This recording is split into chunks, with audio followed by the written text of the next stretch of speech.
All right, guys, welcome back to Hobson Choice Harleys. We're playing with our new toy. It's frigid cold, but luckily we got the wood stove on. It's about 10 degrees above freezing here today.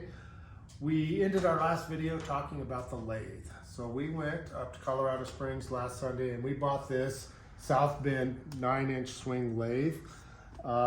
After doing some research on it, it turns out that this machine was built in 1934. So it's a 90-year-old machinist lathe, metal lathe, call it what you will.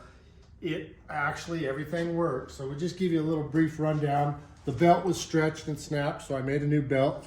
I chose to glue and rivet it, which is fine. When I got it, all of these gears here that came with it were all totally rusted. You couldn't even see the numbers on them, as well as the gears up inside the case here. Took a lot of research because they didn't keep any records earlier than 1942, but each gear is a different ratio to cut threads. So this thing can cut threads in either forward or reverse by simply engaging this gear set and changing these 3 gears with a combination of gears. I can cut any threads I want per inch because it has an auto feed on the arm. It's kind of hard to read.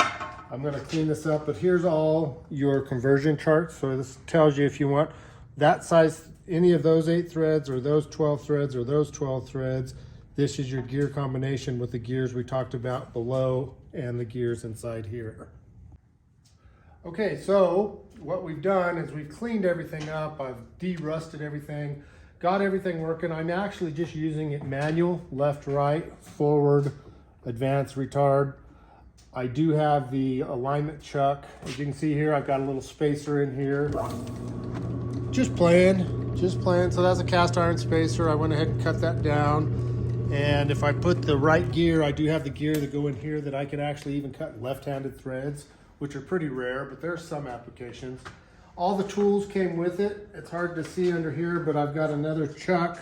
I've got a bunch of what they call dog leg centering devices, a couple different drill chucks so I can run taps. These stuff are pretty cool. So that's a knurling tool.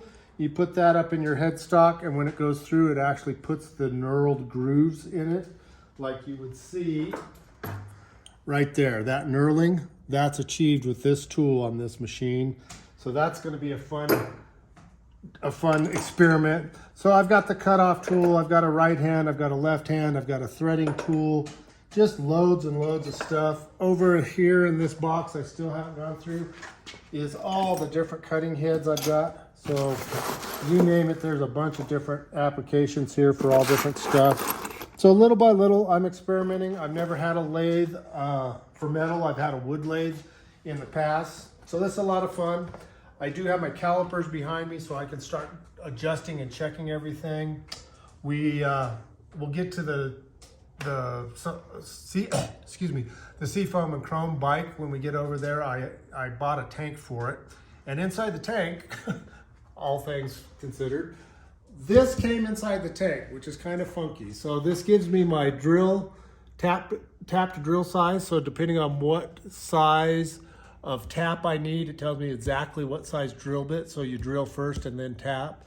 It also has your metric to do the same, and then your fraction decimal millimeter conversion chart.